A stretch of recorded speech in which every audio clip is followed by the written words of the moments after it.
Olá, good evening, boa noite para todos e todas. Boa noite para vocês que estão aqui, meninas, Gisele e Kelly. Boa noite para quem depois assistir ou chegar posteriormente. Hoje nós estamos no nosso terceiro encontro do mês de setembro do Clube de Estudos, dessa versão aconchegante, falando sobre educação, sobre ensino bilíngue. E hoje a gente vai discorrer a respeito da e se aproximando mais da prática, né? Nas últimas 2 semanas, nesses dois últimos encontros, nós tratamos principalmente do que era educação bilíngue, as características das instituições que podem utilizar essa nomenclatura, né? E as diferenças. Na semana passada, nós falamos a respeito de bilinguismo relacionado ao indivíduo bilíngue, e hoje a gente vai falar sobre algumas possibilidades bilíngues dentro da educação básica. Então, eu vou fazer uso ainda de dois documentos. Primeiro, as diretrizes, que ela estabelece ali uma quantificação de carga horária para a educação bilíngue, que eu acho que é legal a gente observar.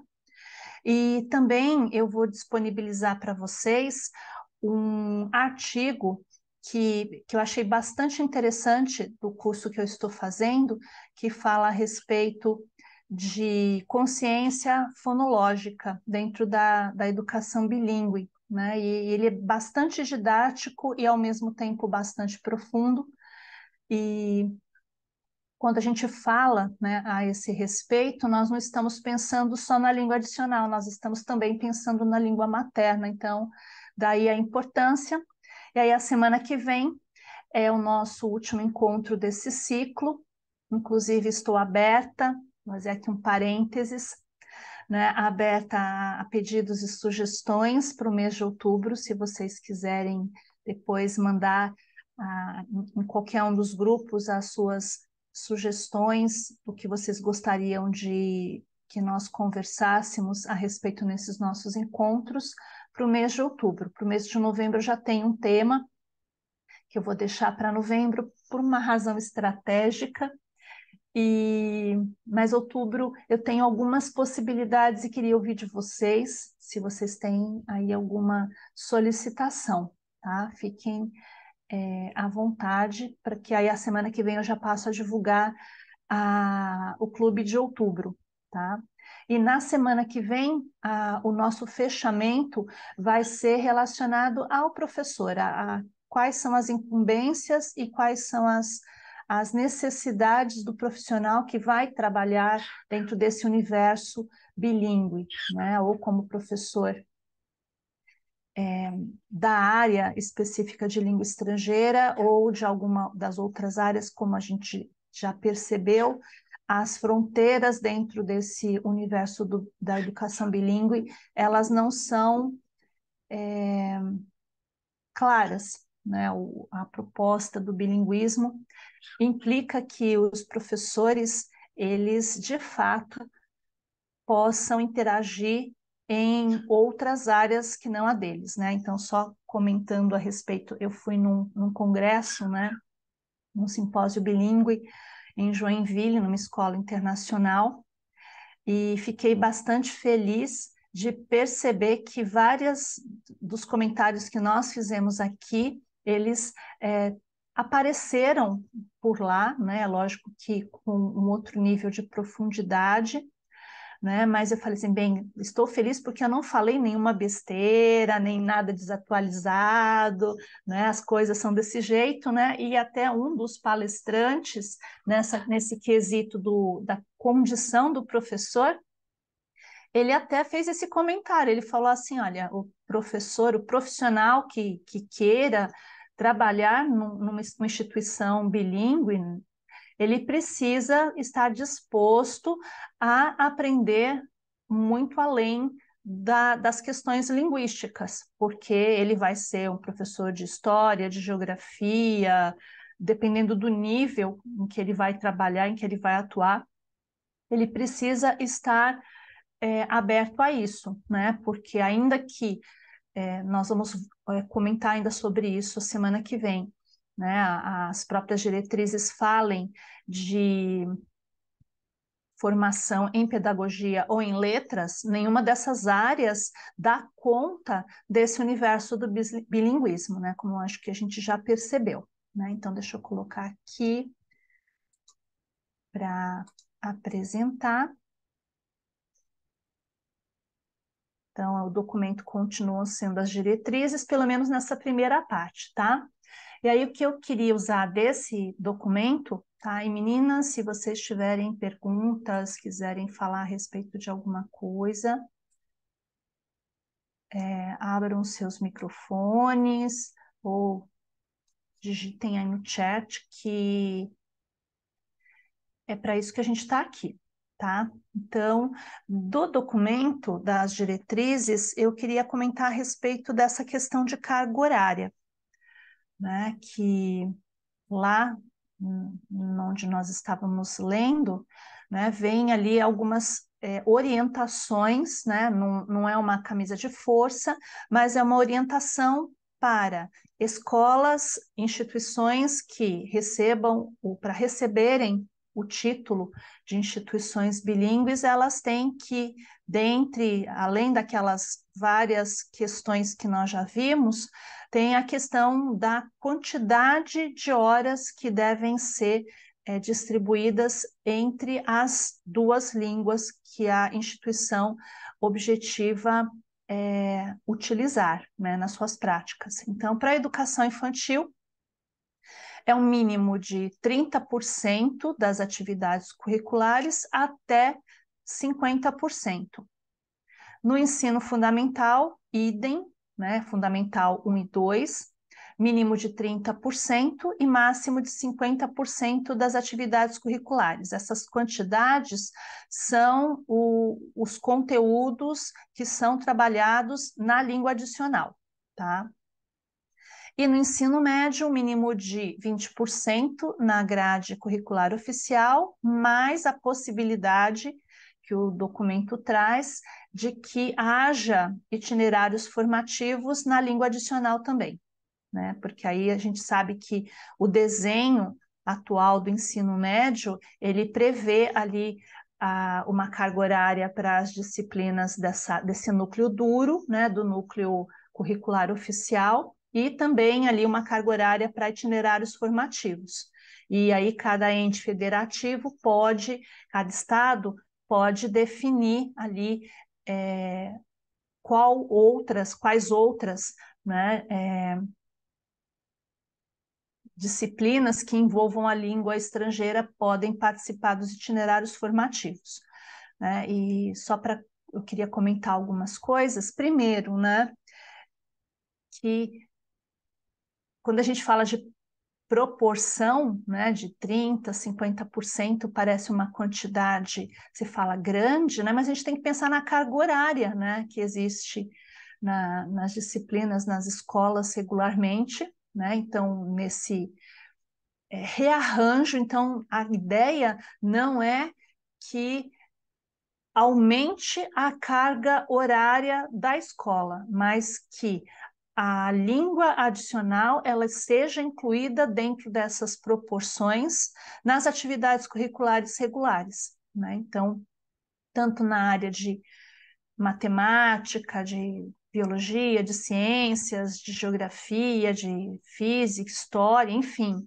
né? Deve haver essa distribuição. E aí, uma outra coisa que eu queria comentar com relação a isso ainda falando do Congresso, né, muitos gestores de instituições bilíngues, instituições brasileiras e internacionais estiveram presentes. E aí, só para ilustrar como essa coisa é flexível, né, porque isso é o que as diretrizes estabelecem, mas ainda não há uma homologação dessas regras. Então, por enquanto, pelo menos no universo das escolas particulares, todos eles estão tentando se adequar a esses documentos, né?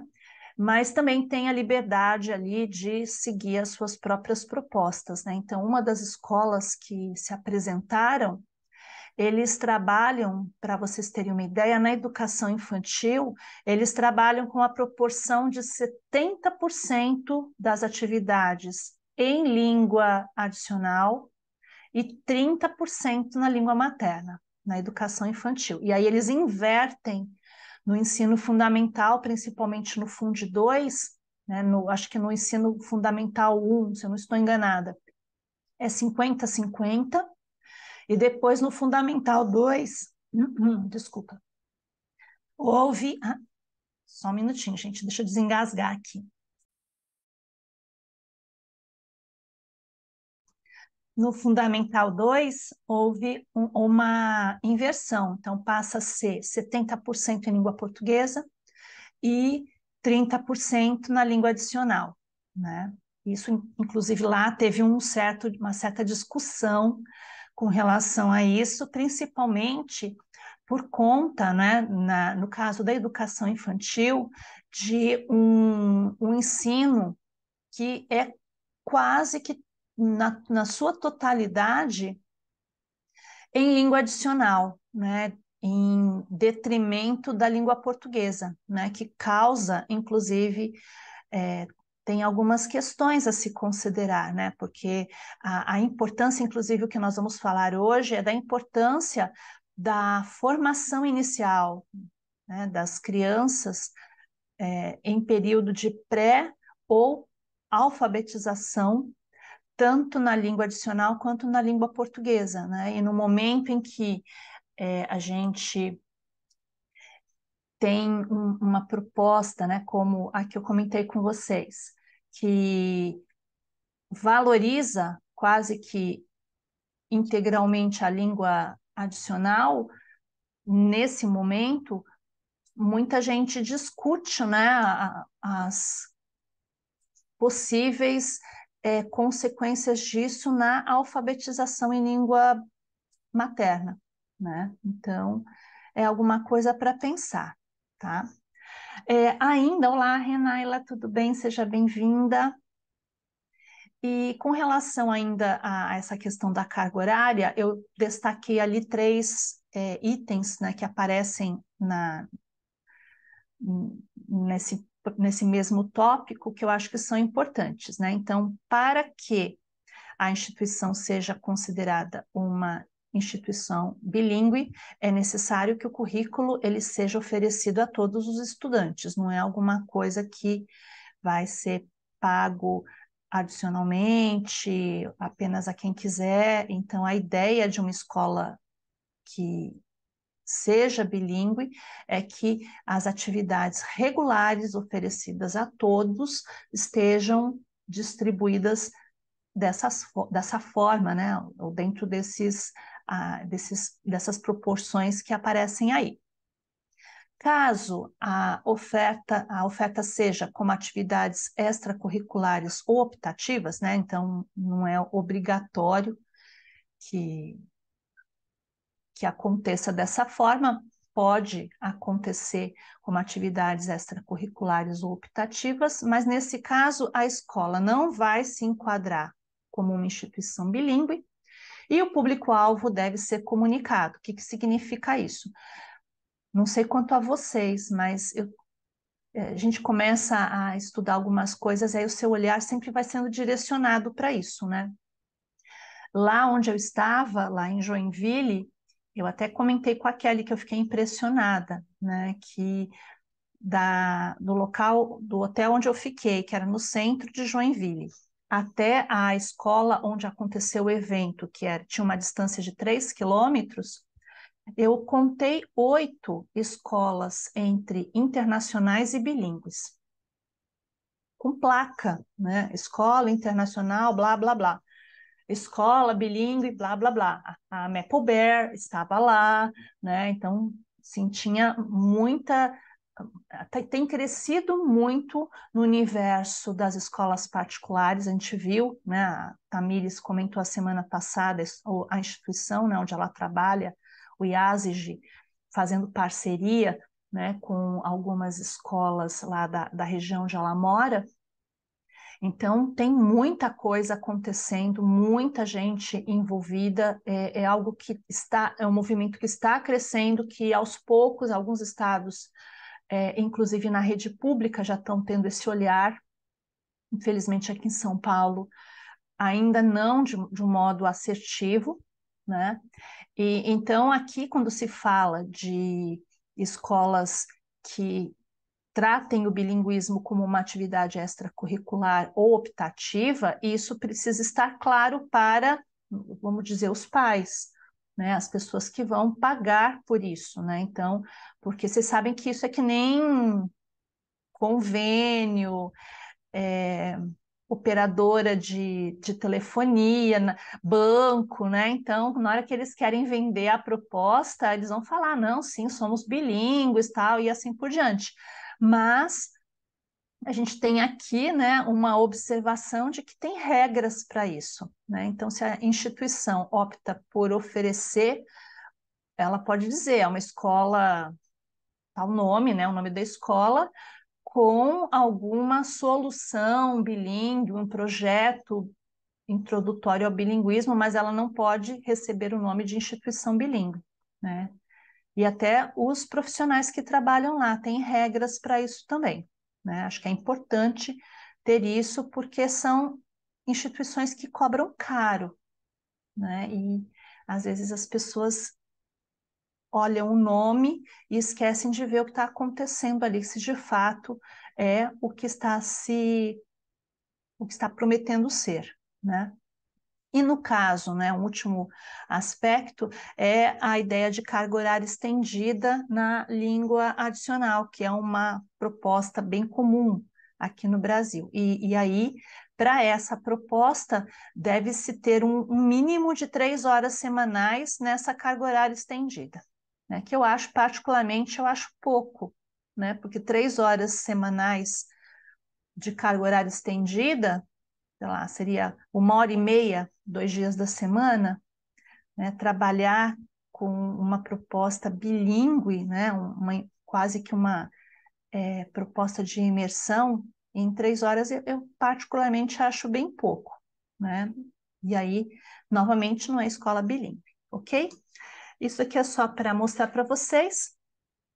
O que eu queria comentar hoje, principalmente, é essa ideia de consciência fonológica e bilinguismo, já que a nossa proposta é ver como isso pode operar na prática, né, da educação básica. E eu vou usar, né, eu falei que iria usar um artigo, desse livro. Esse livro é um livro digital. Depois eu vou ver se eu consigo pegar ele, se vocês quiserem também, por isso que eu deixei aqui, eu depois compartilho essa apresentação. E o artigo é do professor Biratã Alves e da professora Ingrid Finger, eles são da Federal do Rio Grande do Sul, os dois já foram meus professores também. E é um artigo muito interessante que fala de alfabetização bilíngue e desenvolvimento das habilidades de consciência fonológica, né? E eu acho bem interessante a abordagem que eles dão, né, as observações que eles fazem. Então, eu vou passar por algumas coisas aqui que eu acho que são úteis, e como eu disse lá no início do nosso encontro, essas considerações, elas não são apenas para aquele profissional que vai trabalhar com a língua adicional, elas também se aplicam para o profissional que trabalha com língua materna, com a língua portuguesa, né? Porque a proposta dos dois é apresentar ali, eles tentam responder duas questões, né? Que normalmente estão associadas à alfabetização bilíngue, que é as vantagens, né, ou algumas pessoas falam em desvantagens de uma educação bilíngue que seja simultânea, né, que aconteça ao mesmo tempo, e por isso que eu quis mostrar para vocês antes essa questão da proporção, né, porque a gente está falando, quando fala-se de consciência fonológica, principalmente do que acontece na educação infantil, que é o período pré-alfabetização e de início de alfabetização. Tá? E aí a ideia dos dois autores é que há muitas vantagens na educação que aconteça simultaneamente na língua materna e na língua adicional. Não necessariamente a pessoa vai ter os mesmos resultados, mas ela vai ter contato, né? A criança ter contato com as duas línguas nesse momento em que ela está se apropriando do código linguístico, né? Então, ela vai se apropriar do código linguístico da língua portuguesa e do código linguístico, no nosso caso, da língua inglesa, ao mesmo tempo. Isso é muito bacana. E aí eles trazem algumas respostas para essa pergunta, né? Algumas respostas para indicando as vantagens. A primeira delas é que a língua materna, a língua 1, né, que seria a língua materna, pode colaborar com o desenvolvimento da língua adicional e vice-versa, né? E acho que aqui mesmo, acho que todos nós fomos alfabetizados primeiro na língua portuguesa e depois na língua inglesa, então não foi simultâneo, foi consecutivo. E mesmo assim, acho que todo mundo talvez tenha tido a experiência que, discutindo alguma coisa do inglês, por exemplo, você teve algum esclarecimento sobre um tópico semelhante no português. Ou o contrário, você está lá falando do português, de repente surge uma luz e alguma questão da língua estrangeira que não estava clara é esclarecida. Então, existe, né, essa possibilidade que é muito real, né, que muita gente vivencia isso. Né? E a ideia é que é bom, né? Uma colabora com a outra, ainda que não sejam sistemas iguais, eles têm muitos pontos em comum. Né? E deriva daí o segundo item, né, que é a interação constante, né? Então, isso são pesquisas na área de neurologia mesmo, né, cerebral, estudos, análises feitas no cérebro de pessoas que falam mais de uma língua, que existe uma interação constante entre as duas línguas do falante bilíngue, sendo ativadas em paralelo. O que isso significa? Por muito tempo se achou que no cérebro das pessoas havia, por exemplo, assim, um pedaço do cérebro era em português. Aí eu vou aprender inglês, abre uma outra caixinha. Aí fecha do português, funciona do inglês. Aí a do inglês você precisa usar português de novo, fecha do inglês, abre a do português. Por muito tempo acharam que era assim. E agora descobriram que não. Existe, é a mesma área do cérebro que trabalha com línguas e elas estão ali constantemente ativadas. O que existe, né, o que o nosso cérebro faz com maestria é que ele tem ali um sistema inibitório.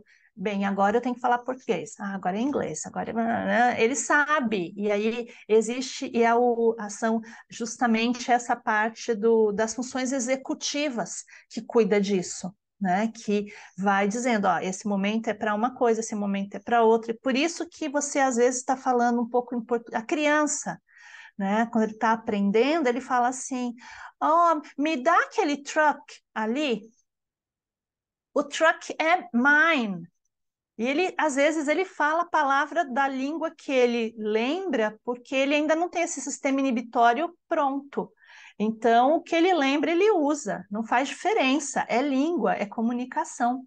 Né? E quando ele vai crescendo, ele vai entendendo que cada uma dessas palavras pertence a um léxico diferente, aí ele escolhe. Isso é muito bacana, né? Então, é entender que existe essa interação constante, não estão em caixinhas separadas que funcionam ou uma ou outra, elas funcionam ao mesmo tempo.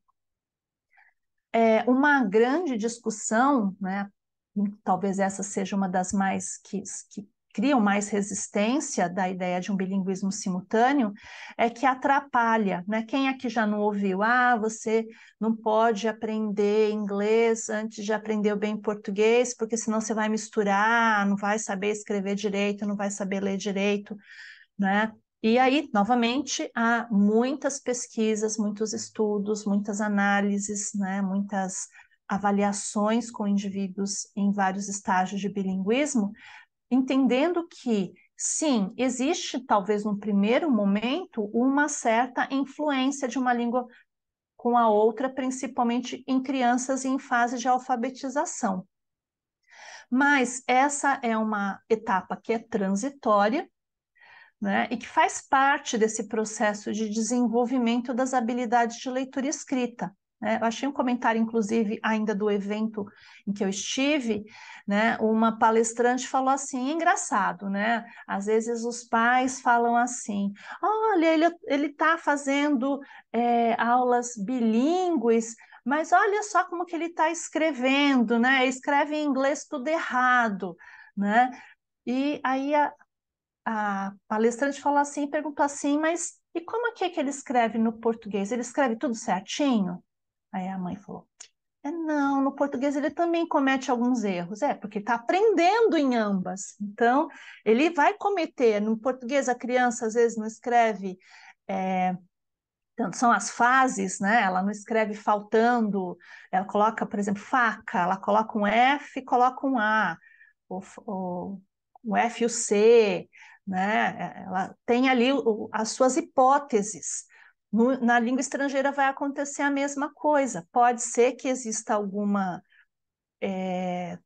transferência ou influência num determinado momento, mas à medida que essa criança vai tendo contato com os dois idiomas, né, ele vai tendo os tais dos inputs, né, as informações são dadas a essa criança de modo significativo, constante, de qualidade, em ambos os idiomas, as suas habilidades de leitura e escrita, elas vão começar a se construir, e ele vai se construir bilíngue, olha que bacana, em 2 idiomas, mas não é uma coisa assim de uma hora para outra.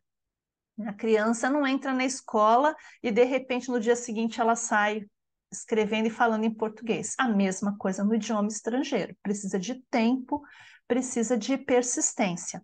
Né? E uma última questão que eles trazem é as relações letra-som, que são comuns aos 2 sistemas, e elas são usadas, inclusive, essas relações, para fazer inferências na leitura. Né? O que significa isso? Vamos pensar nós, adultos.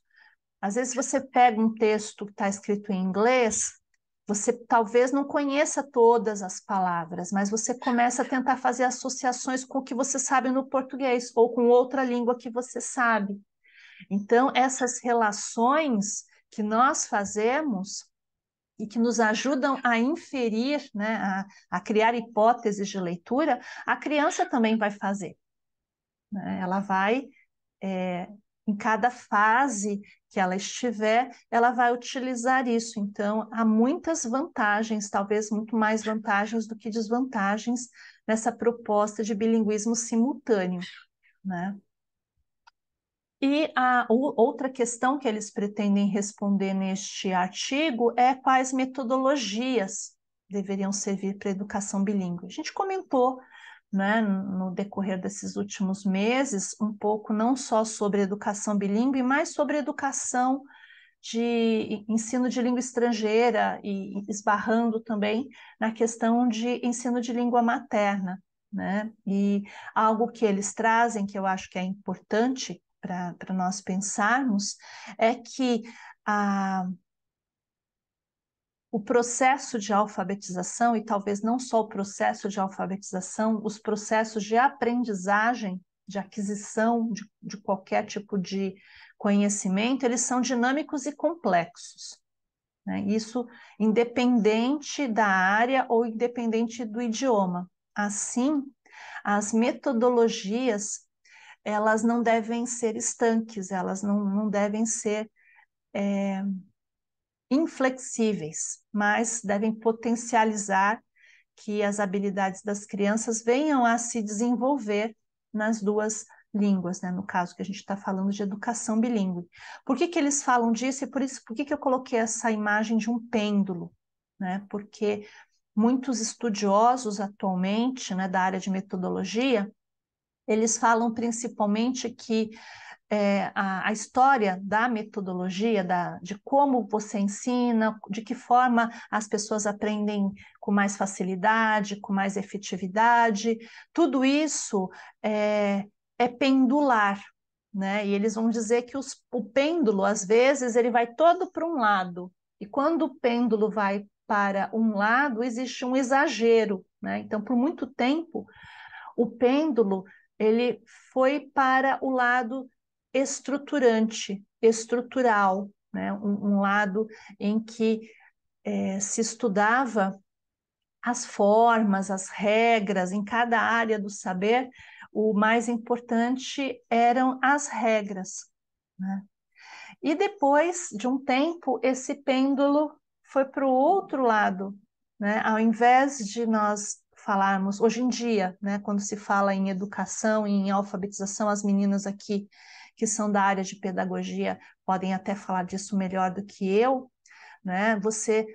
Quando nós estudamos, nós tínhamos lá, quem foi aqui alfabetizada com a Caminho Suave, ou alguma dessas cartilhas, né, que nós tínhamos lá, o vovô viu a uva, né, e aí aquela coisa, né, toda descontextualizada, e toda mecânica, né, que a gente fazia ali, a matemática, né, a tabuada, você tinha que fazer 1.500 vezes todas as tabuadas para decorar, né, então havia isso. Hoje em dia já não se trabalha mais desse jeito, então não pode falar com criança, não pode falar de verbo, não pode falar o nome das coisas, né? Não pode falar que é substantivo, não pode falar nada que remeta ao gramatical. Quer dizer, é o pêndulo saindo de um lado e indo para o outro, né? Eu também. Eu lembro que quando eu tinha férias de meio de ano, a gente tinha que fazer um caderno de férias, tinha que encher o caderno de tabuada, de texto que tinha que copiar, copia para lá, copia para cá, né? Não sei para que fazia tanto isso, né? Hoje em dia já não faz mais nada, né? Então,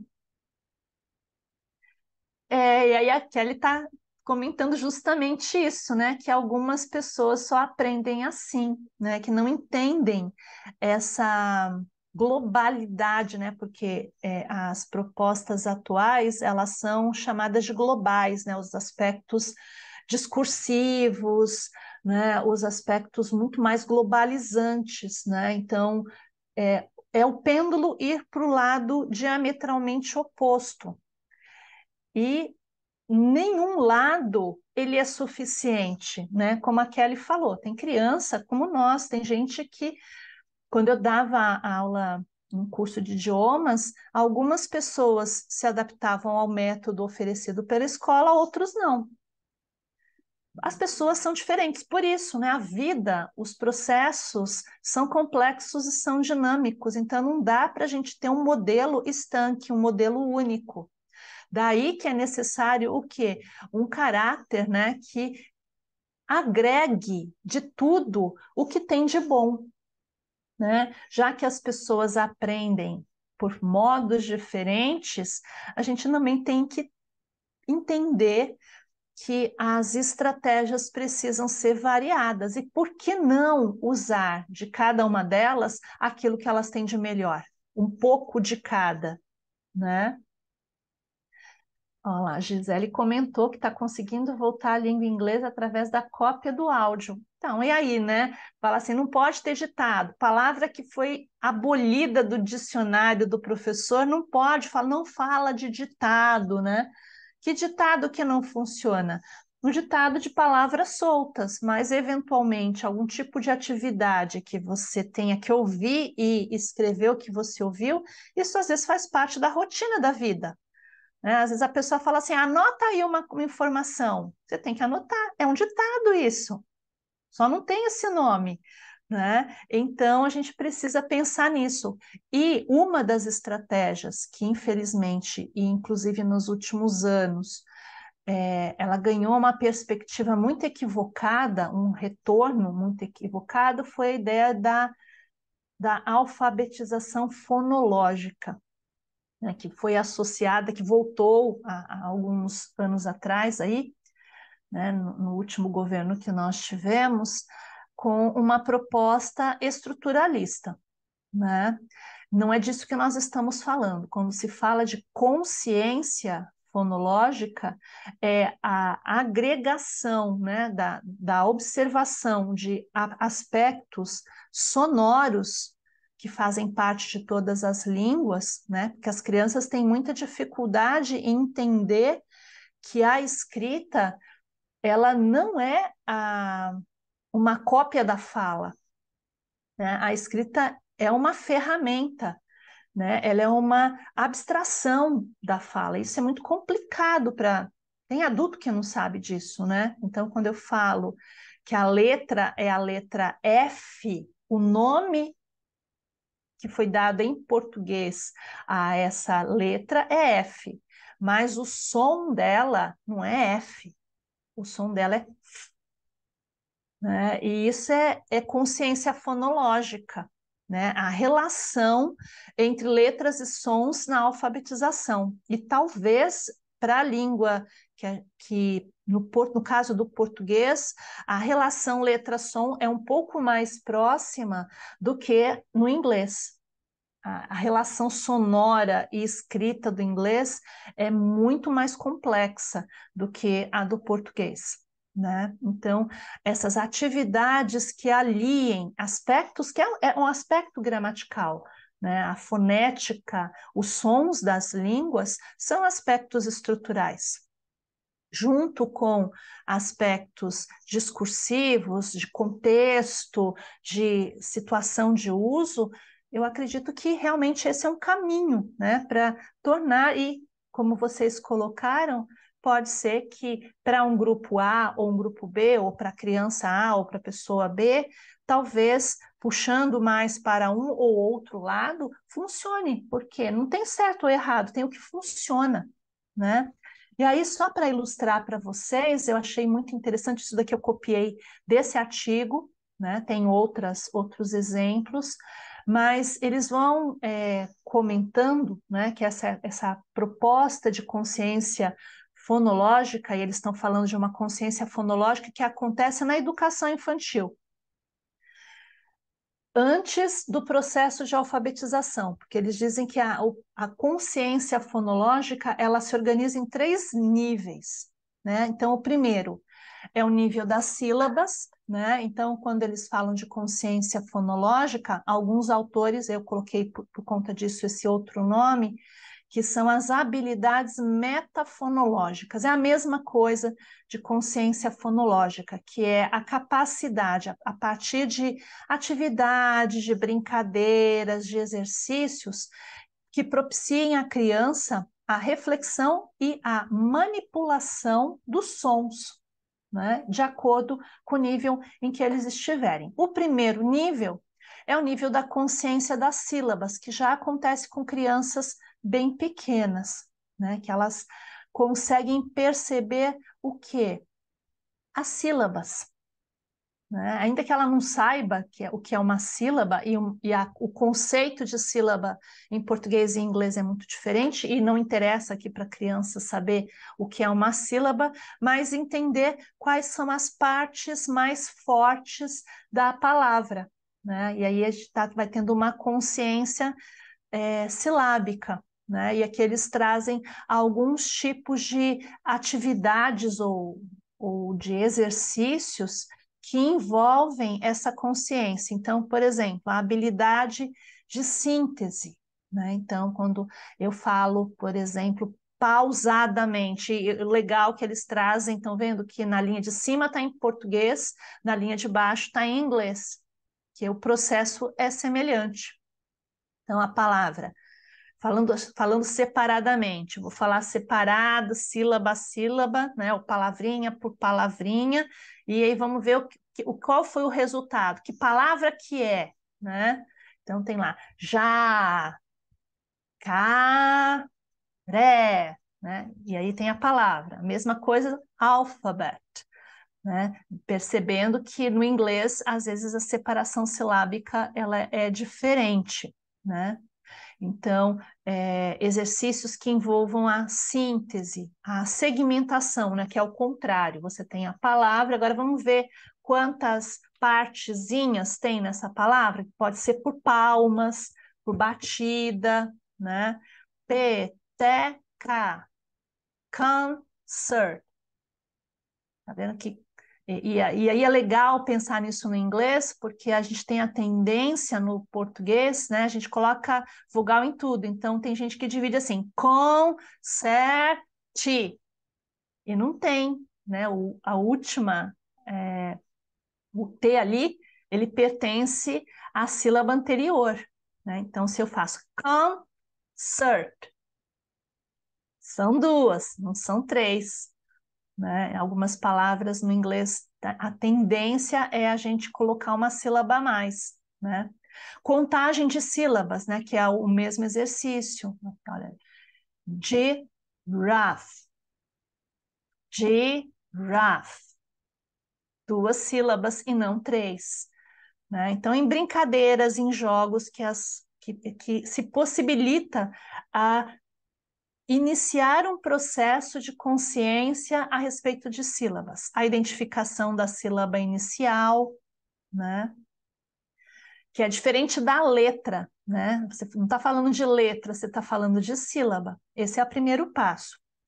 Segundo nível é o nível intrassilábico, né? Que a gente começa a observar o quê? Rimas, aliterações. O que é a aliteração? Né? A identificação e a observação de aliterações, que são as semelhanças no início da palavra. Então, ali a gente tem placa, né? Que outra palavra tem o mesmo som do início de placa? Pluma, plano, que mais? Ai, fala aí, meninas, que agora quando a gente precisa de ideia, a gente não lembra. No inglês, né? Bread, break, né? Aqui não é uma casa, não é uma questão de rima, é uma questão de aliteração. A criança precisa saber desse nome? Não, porque ela precisa saber e observar, e ela vai começar a perceber que existem estruturas que são semelhantes no início da palavra, né? Que tem as mesmas letrinhas ali. E também tem o exercício de rimas, rimas que podem ser rimas praticamente a palavra é quase igual, que nem mata e lata. Tem só uma letra diferente, como shower e flower. Né? No caso de shower e flower do inglês, a gente tem os clusters, né? Que a gente chama no inglês, que são esses sons, né? Que tem um som só, né? Que são palavras quase iguais. Tem a rima também de sons que são semelhantes, mas é só o finalzinho, né? A rima acontece ali no final porque o início da palavra não é tão parecido. Tem ali anzol e caracol. No inglês, alphabet e internet. Né? Então, só o finalzinho é que tem ali a última sílaba é que rima, né? Como que a gente brinca com isso, né? Com músicas, né? Com as quadrinhas, né? Então, tudo que se usa no português pode se usar também no inglês.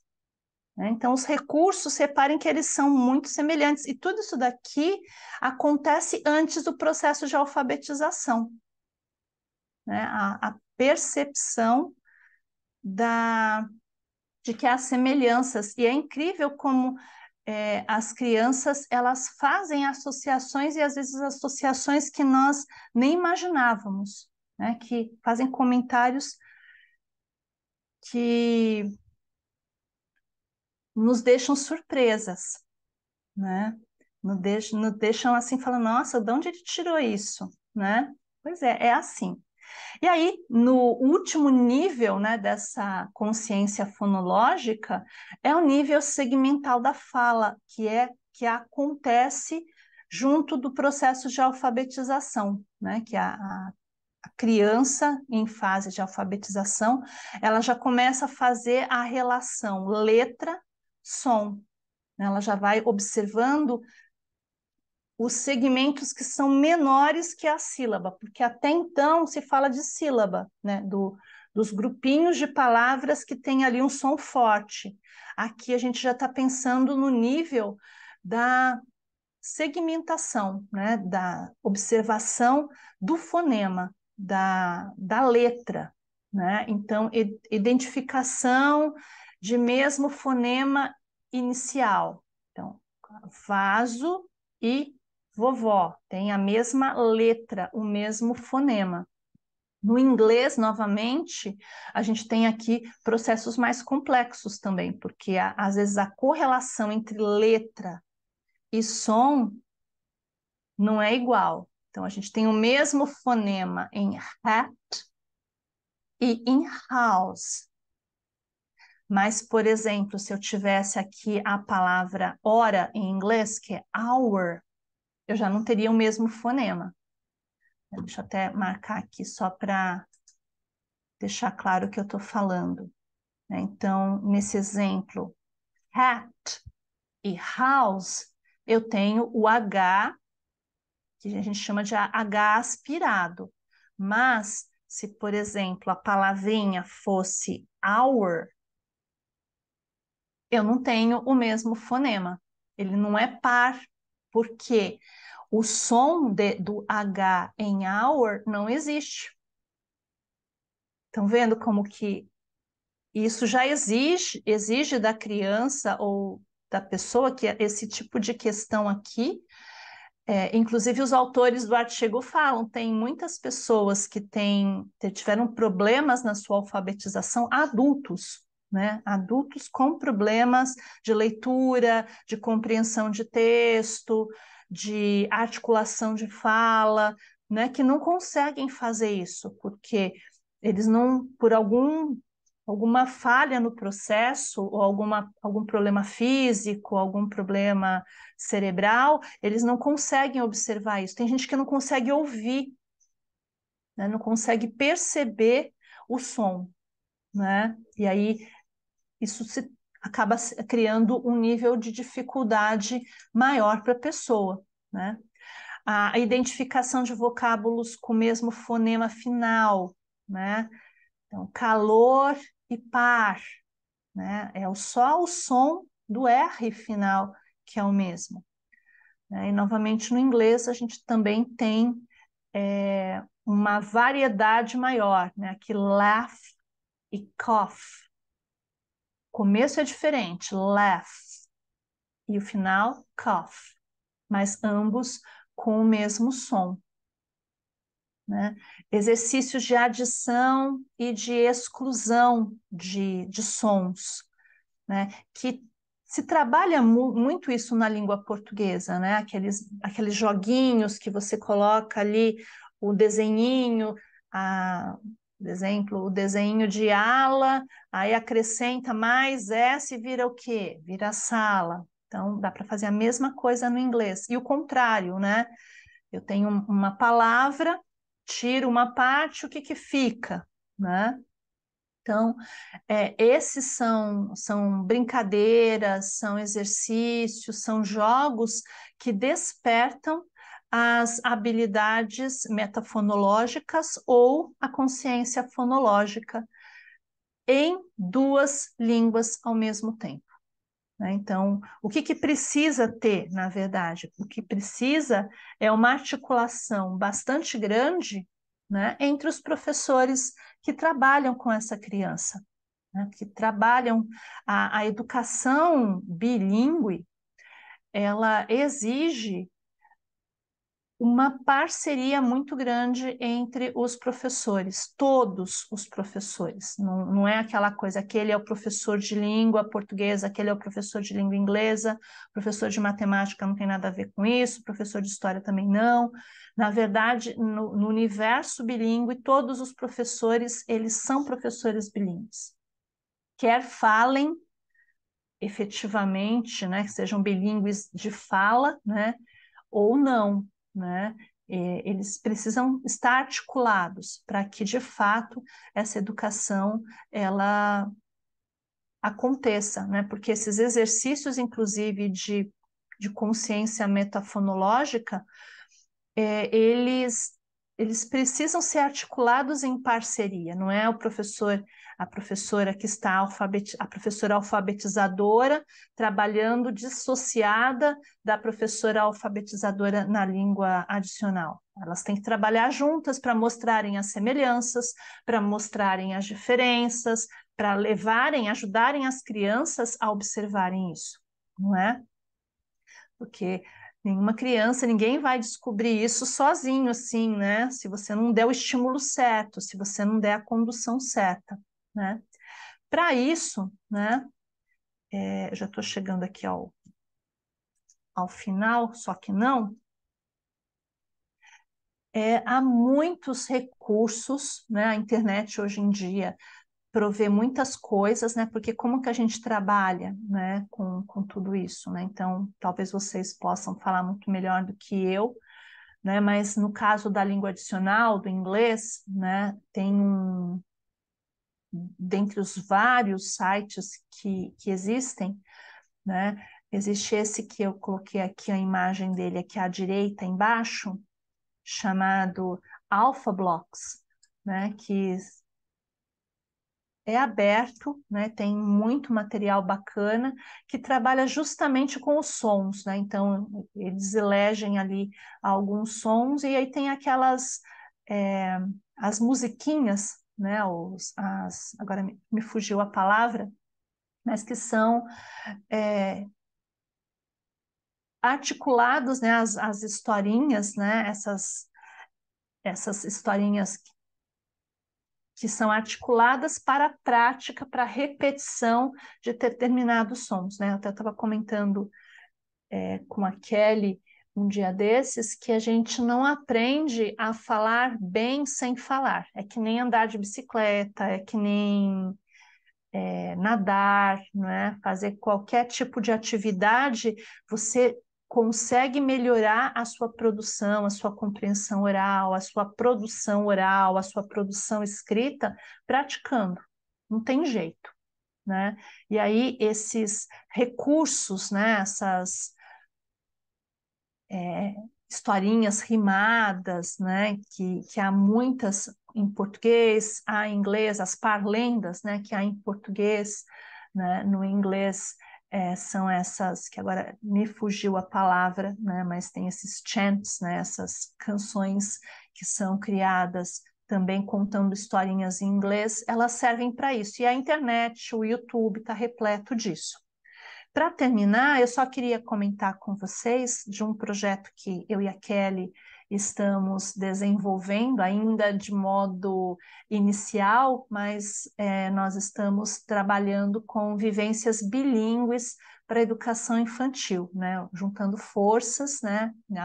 Os meus conhecimentos na área pedagógica ainda são muito incipientes, né? A Kelly, né? Professora, pedagoga,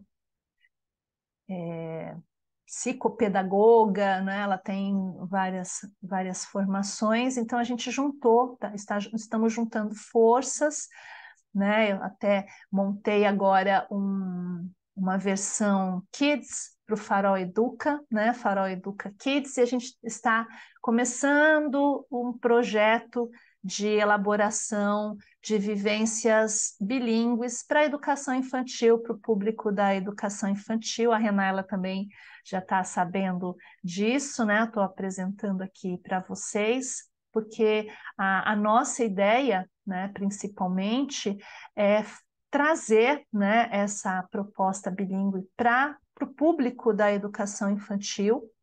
E aí, a ideia de juntarmos forças é porque eu tenho conhecimento grande na área de língua estrangeira, na área de metodologia, mas não me falta o conhecimento técnico do trabalho com crianças, né, nessa faixa etária. O público da minha formação é um público pré-adolescente, né? Então, por conta disso, a gente está trabalhando colaborativamente, desenvolvendo algumas propostas e usando, né, a Kelly, além de tudo, tenho que falar, ela está quietinha aí, porque ela é uma pessoa que não gosta muito de falar a respeito de si própria, mas ela é autora também ela tem mais de 20, é isso, né, Kelly? Mais de 20 livros escritos por ela ao longo de algumas décadas, né? Então, ela é uma autora, né, de histórias infantis, histórias para adolescentes e tem alguns títulos para adultos também. Então, qual que foi a nossa proposta? Juntar, né, essa literatura de pertencimento, essa literatura autoral, com essas experiências, porque a educação infantil ela se monta, né, pela BNCC, inclusive, por vivências, né, por experiências, né, a ideia do trabalho com a criança hoje em dia é que ela experiencie informações, né? Que ela conheça o mundo vivendo, né? E que essas vivências tenham um quê de bilíngue também, né? Que elas possam transitar pelo universo do bilinguismo, né? E a nossa ideia é desenvolver alguns conteúdos que eventualmente possam ser utilizados por professores, que é da rede pública, né? A nossa ideia, o meu sonho particular, e acredito que o da Kelly também, é que as crianças da rede pública pudessem ter acesso a essas experiências e, eventualmente, até para interessados nas redes particulares que queiram utilizar os nossos produtos ou que queiram que nós customizemos materiais também, né? Porque do mesmo jeito que nós estamos pegando aqui, esse que está aparecendo para vocês é um dos títulos da Kelly, O Menino do Espelho, né? E em cima da história, né? A ideia de trabalharmos várias vivências, porque é isso, né, que a educação infantil faz, né? Então você tem ali a historinha do ursinho, do cachorrinho, da menininha, né? A história infantil, e não é descartar essas histórias, né? A gente sempre pensou, e eu acho que talvez vocês também pensem nisso, que é oportunizar para as crianças que estão, os nossos alunos, eles terem acessos a textos, a materiais que talvez seja nesse momento que eles vão ter acesso a isso, né? Porque os clássicos eles vão ler em algum momento, né? E talvez eles não tenham acesso a outros materiais que estão fora do cânon dos clássicos, mas que são materiais que fazem parte da rotina deles, né? Porque quem mais sabe o que acontece numa escola de educação infantil do que um professor que trabalha com educação infantil?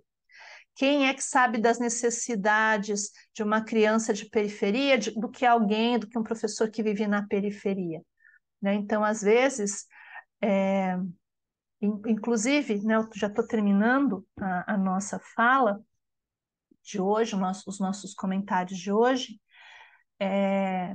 Uma das palestrantes trouxe um vídeo daquela escritora africana, Chimamanda, esqueci o sobrenome dela, em que ela fala que ela sempre gostou de ler, ela sempre foi muito curiosa, mas ela só descobriu que havia princesas negras, né?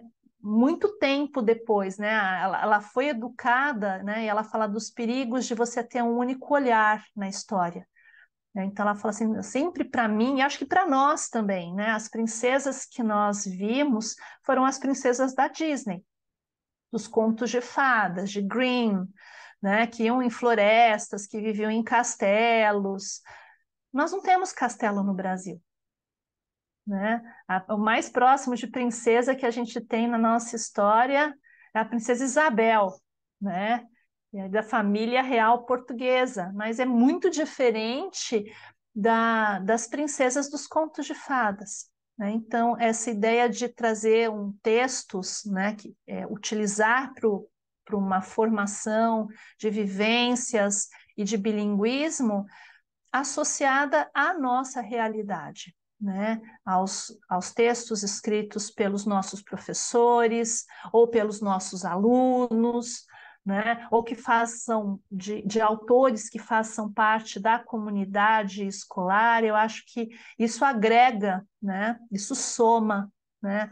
Além de termos uma língua que é adicional, nós precisamos resgatar a nossa cultura, né, resgatar os nossos valores, né? Então, a nossa ideia é essa, né? Que eu queria compartilhar com vocês. Então, em breve a gente vai estar também publicando algumas coisas e quem sabe até usando esse espaço para divulgar, para trocar alguma coisa. Aqui estão as minhas referências, meninas.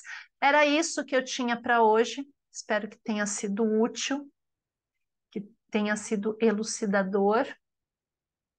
E volto a reforçar, semana que vem nós vamos falar sobre a formação docente dentro desse universo, o que precisa ter, o que precisa fazer, né? Quais são as possibilidades, né? A ideia é ser bastante prática. E, novamente, deixo aí o convite para quem quiser comentar, né? Mandar nos grupos sugestões de assuntos que a gente possa tratar agora para o mês de outubro. Vai ser bem bacana. Eu estou pensando em novembro, fazer um spoiler rapidinho aqui, falar um pouco sobre tradução pedagógica, sobre funcionalismo na área de tradução. Eu pensei, talvez, no mês de outubro, em falar de. A Gisele tinha comentado de revisão, né? Então, falar dessa área de atuação para o profissional da área de letras, né? Então, de repente, pode ser esse o caminho. Em novembro, eu estou pensando em convidar algumas pessoas, eu já acionei aí alguns indivíduos para a gente fazer aquele final de ano com assuntos variados. Então, já falei com a professora Neuvira, ela ficou interessada. Falei com a professora Juliana, porque a professora Juliana, para quem não sabe, minha colega ali da Cruzeiro, ela trabalha com Libras, e ela falou assim: olha, é para lembrar que Libras também é língua adicional, né? E aí eu estou pensando, e falei com ela, ela também ficou interessada de fazer uma fala, alguma coisa assim, a gente conversar a respeito, abrir caminhos, possibilidades. A ideia é essa. Obrigada a vocês. Agradeço a presença da Gisele, da Kelly, da Renaila e beijo, bom descanso. Refresquem-se, bastante água nesse calorão. Até mais, queridas. Bom descanso, boa noite para vocês. Fiquem com Deus. Um beijo.